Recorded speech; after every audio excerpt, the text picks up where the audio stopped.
Mesdames et messieurs, bonsoir et bienvenue sur les ondes de votre chaîne privée Sahel TV pour ce nouveau bulletin d'information dont voici les principaux titres. Plaidoyer pour la revitalisation du patrimoine des valeurs.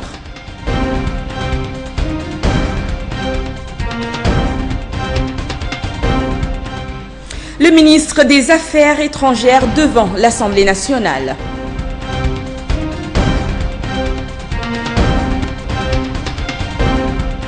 Les forces armées mauritaniennes font partie des forces de maintien de la paix dans certains points chauds d'Afrique.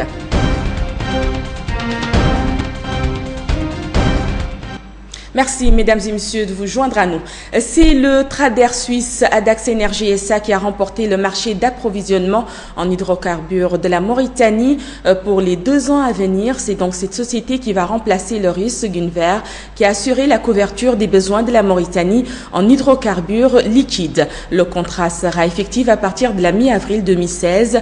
Le marché des hydrocarbures couvre 850 000 tonnes de produits pour une valeur globale de près de 2 milliards de dollars. Nous y reviendrons dans notre prochaine édition.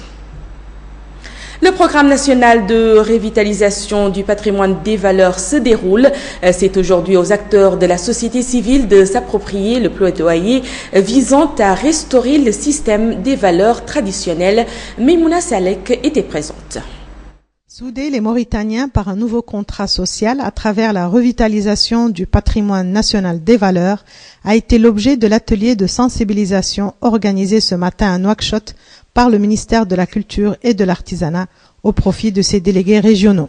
À l'ouverture de la rencontre, Madame Hindou Mtaïnina, ministre de la Culture et de l'Artisanat, a expliqué aux participants le contexte, les défis à relever et les ambitions du programme national conçu et mis en œuvre par son département. C'est un travail continu avec tous les départements, donc c'est un travail du gouvernement. Et maintenant, nous réunissons nos délégués régionaux pour qu'ils fassent le relais au niveau régional. Nous leur donnons les outils, nous leur faisons la formation par rapport à la structure du programme pour le continuer au niveau régional et pour offrir plus de visibilité, de vulgarisation de ce processus qui est très très important pour le président de la République. Au cours de cet atelier de sensibilisation, 15 délégués régionaux de la culture et de l'artisanat échangeront sur les outils d'élaboration et d'exécution d'une politique culturelle capable de promouvoir nos identités plurielles et leurs valeurs, de concevoir des programmes culturels innovants, créatifs et surtout porteurs de cohésion et d'unité nationale. Pour sensibiliser les populations autour du patrimoine des valeurs, nous contacterons essentiellement les associations culturelles, les leaders d'opinion, notamment les leaders religieux et les leaders politiques, pour les sensibiliser davantage pour le retour à ces valeurs du patrimoine qui sont fondamentales pour notre société. Le programme national de revitalisation du patrimoine des valeurs, qui a été validé par l'UNESCO et lancé officiellement le 7 décembre dernier, se fixe pour objectif l'exécution de la première politique culturelle du pays. Une politique culturelle qui devrait permettre, entre autres, l'émergence d'une nouvelle génération de citoyens mauritaniens qui respectent l'État, ses symboles et ses biens. Mohamedou Salehi, le dernier de nos compatriotes détenus à Guantanamo, préoccupe l'opinion. Le ministre des Affaires étrangères a été interpellé sur la question ce matin par l'Assemblée nationale. Fatima D nous en dit plus.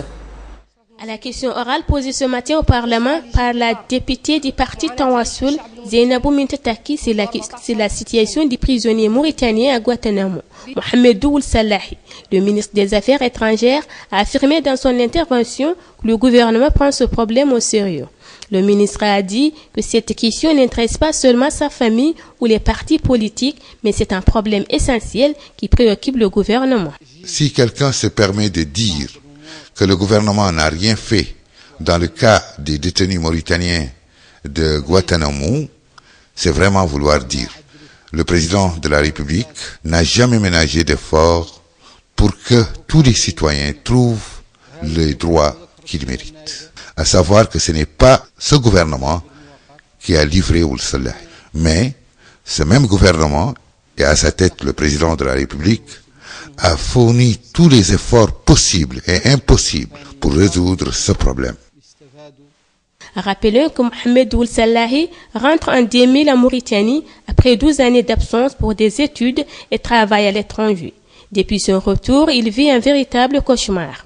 Emprisonné à 2 reprises, il est accusé d'actes terroristes et d'avoir participé au complot qui prévoyait de faire sauter une bombe à l'aéroport de Los Angeles. Puis il est relâché par les autorités mauritaniennes qui le reprennent avant de le livrer aux Américains le 28 novembre 2001. L'année suivante, il reçoit la visite de la police mauritanienne pour des interrogatoires liés à cette même accusation le 28 novembre 2001, qui est d'ailleurs l'année de sa disparition. Dans son livre de témoignages, Les carnets Guantanamo, l'auteur met l'accent sur les conditions pénibles de sa détention à Guantanamo.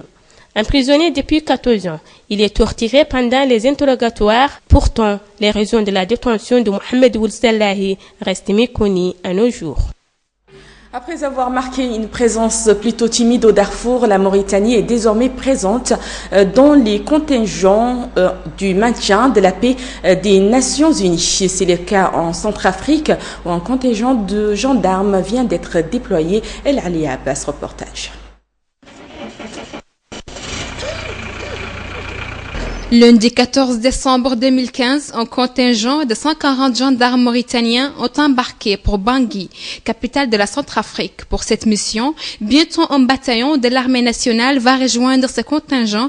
En attendant le départ de ces hommes, le matériel a déjà été acheminé. Le départ du contingent des gendarmes est l'occasion d'une cérémonie. Participer dans le cadre des relations avec l'ensemble des pays africains, arabes et internationaux pour la solution pacifique des conflits.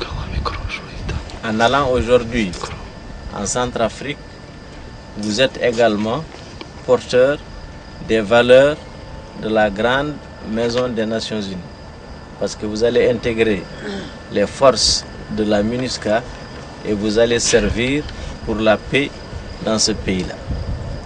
Ce que je tiens à rajouter, c'est qu'une mission de paix n'est jamais une mission facile, parce que vous allez dans un contexte le plus souvent conflictuel, ce qui veut dire que vous devez vous armer de patience, de sérieux, d'abnégation et de discipline pour accomplir ce qu'on vous a confié.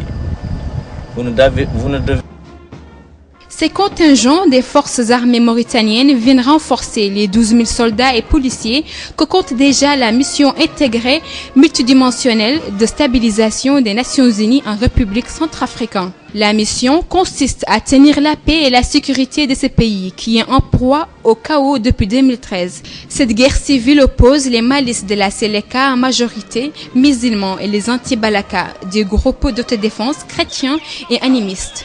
Récemment, la Centrafrique a organisé un référendum émaillé de violence, de quoi faire craindre des débordements lors du scrutin du 27 décembre prochain. Ce nouveau projet de constitution devrait ouvrir la voie à plusieurs étapes importantes dans l'avenir de la Centrafrique. La MINUSCA et l'ensemble du système des Nations Unies restent aux côtés des autorités de transition et du peuple centrafricain pour les accompagner dans leur marche vers un retour à l'ordre constitutionnel et à la stabilité. Après plusieurs rapports de troubles en Centrafrique ces dernières années, peut-on s'attendre à ce qu'elle soit prête pour des élections présidentielles? El Alia Abbas.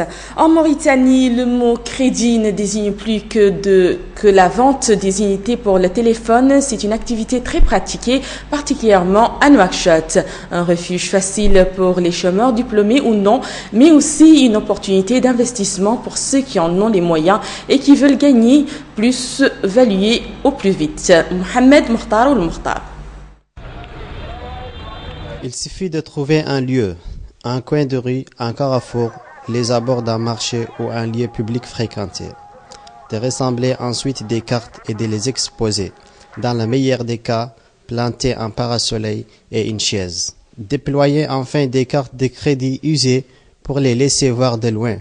Les plis nantis usent d'un mégaphone pour porter le plus loin, envoyer crédit. À tout ce point, on vente des cartes, on transfère les crédits et on propose aussi des pistes de téléphone de tous les opérateurs. L'explosion de l'utilisation des téléphones a permis à ce marché d'absorber une grande partie des diplômés chômeurs, mais aussi des déplacés économiques issus de l'exode rural. Il y a ici ceux qui ont vendu quelques vaches, moutons ou parcelles de terre pour investir dans une activité qui rapporte visiblement gros, en tout cas qui attire beaucoup de gens. Tous ces vendeurs-là ont choisi ce métier parce qu'ils cherchent un emploi mieux que de demander la charité ou voler. Ils n'ont pas d'autre choix s'ils veulent vivre dignement. Mais la désorganisation du secteur reste forte. La répartition aléatoire de ces vendeurs sur les abords des routes et au croisement des axes principaux est une source d'inquiétude pour les autorités locales qui s'efforcent en vain de les organiser. On nous a dit de nous éloigner des goudrons, mais nous n'avons pas un lieu particulier où nous installer pour trouver des clients. Notre domaine est comme ça, il est basé surtout sur le commerce ambulant. Les plus anciens dans les métiers expliquent que leur domaine est devenu moins avantageux, pas seulement à cause de la concurrence chaque jour plus, mais aussi au danger de vol, d'agression et d'arnaque qui menacent désormais leur vie et leurs biens. Place maintenant à l'actualité internationale en bref et en images avec Fatim Youssoufal. Un an après la pure attaque de l'histoire du Pakistan, le pays se souvient des victimes. Le 16 décembre 2014, un commando taliban a fait éruption dans une école pour enfants de militaires, tuant 150 personnes, en grande majorité des élèves. Une cérémonie d'hommage sous très haute protection militaire se tient sur les lieux du drame ce matin. Unité, intransigeance et mémoire, les dirigeants politiques et militaires ont par ces messages rendu un hommage national aux victimes de cette attaque qui a marqué un tournant dans la lutte du pays contre le terrorisme. En Afrique du Sud, des manifestations ont eu lieu ce matin dans les principales villes du pays pour demander la démission du président Jacob Zuma. À Johannesburg, des milliers de personnes sont descendues dans la rue et l'ambiance était bon enfant. Mais les Sud-Africains sont vraiment en colère contre le président qui a multiplié les remaniements ministériels ces derniers jours. La nation arc-en-ciel était dans la rue ce mercredi, même les Blancs sont là, plaisantés aux manifestants. Noirs, Blancs, Indiens, tous les âges, tous les milieux sociaux, et tout le monde est en colère. En colère contre le président Jacob Zuma, accusé de mettre ses intérêts personnels avant ceux du pays et d'appauvrir les Sud-Africains. Zuma doit tomber, pouvait-on lire sur les pancartes des manifestants. Le prix Sakharov a été remis ce mercredi matin au Parlement européen à l'épouse de Raif Badawi, car le bloqueur saoudien, lauréat du prix, était toujours emprisonné dans son pays. Accusé d'atteindre aux valeurs de l'islam, il pouvait encore recevoir 950 coups de fouet. Censuré, emprisonné, flagellé, mais pas réduit au silence, le visage de Raif Badawi, avec ces mots, surplombe l'Assemblée. Une chaise vide rappelle la peine que le bloqueur saoudien est en train de purger. Nous demandons une nouvelle fois sa libération inconditionnelle et immédiate, comme celle de son avocat, et tous ceux dont le seul tort était d'avoir exprimé leurs pensées. Avant de poursuivre ces mots de Raif Badawi, la liberté d'expression, c'est comme l'air que l'on respire, c'est le combustible qui nous permet de vivre. À l'issue de la visite du secrétaire d'État américain John Kerry à Moscou, hier, le ministre russe des Affaires étrangères a confirmé la tenue vendredi à New York d'une réunion du groupe de soutien international à la Syrie. C'est l'une des étapes du processus politique de paix en Syrie. Et jusque maintenant, Moscou n'avait pas confirmé sa participation. Les divergences entre les Américains et les Russes restent nombreuses, mais le climat est plus détendu et les deux pays sont décidés à poursuivre leur collaboration pour le dossier syrien.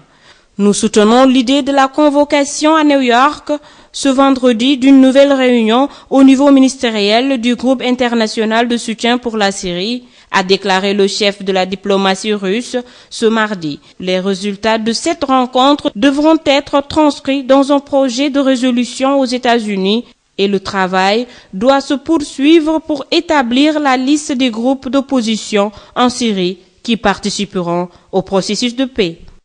Ainsi, mesdames et messieurs, prend fin cette édition. Merci à vous de l'avoir suivi. Un grand merci à toute l'équipe technique et rédactionnelle qui nous ont permis de suivre l'information chez vous. Place maintenant au rappel des titres. Plaidoyer pour la revitalisation du patrimoine des valeurs.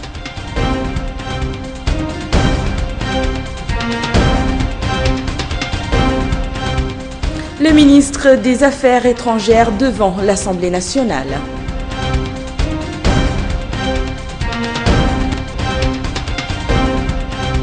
Et puis les forces mauritaniennes font partie des forces de maintien de la paix dans certains points chauds d'Afrique.